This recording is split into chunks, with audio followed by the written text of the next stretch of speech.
Hillary Clinton sees a very positive future for U.S.-Russia relations. The U.S. Secretary of State was addressing students at Russia's oldest university. Clinton said the two countries are leading by example in cutting their nuclear weapons. Charlotte Lomas-Farley is outside Moscow State University for RT.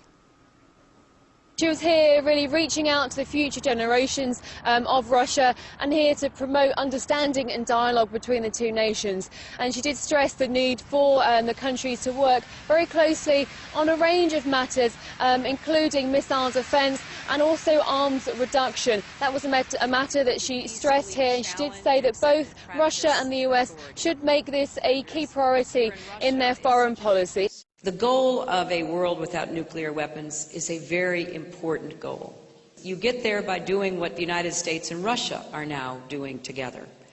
We are in the midst of negotiations to agree to lower our numbers of nuclear weapons, reduce our nuclear stockpiles, and I hope that we will continue to work closely with Russia because we both bear a special responsibility as the two greatest nuclear superpowers.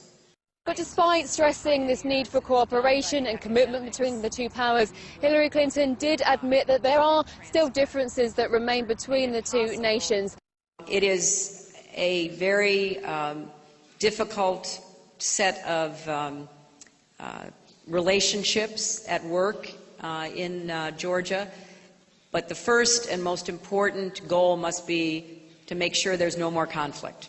If there are problems to be resolved, they should be put within the diplomatic, political arena, and to avoid any further military action whatsoever.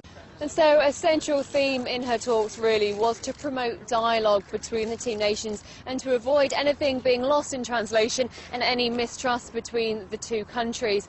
Now, she did say before coming here at the university, in an interview earlier, she did mention that another important area is, of course, missile defence, and she denied any speculation that any missile defence system will be based in Georgia.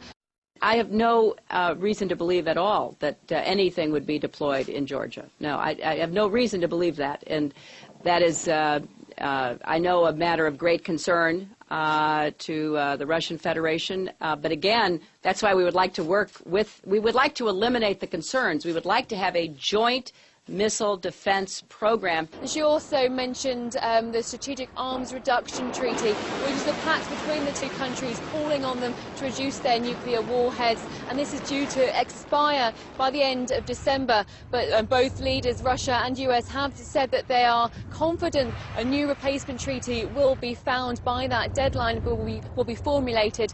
As part of that agreement, we do want a system of verification, and verification would include visits by our respective experts to one another's facilities.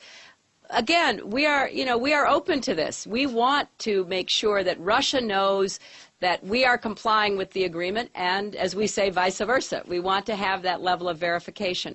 The U.S. Secretary of State Hillary Clinton has now ended her visit here in Moscow, is now heading to Kazan in the Republic of Tatarstan, which is showing how the U.S. does want to engage with Russians across the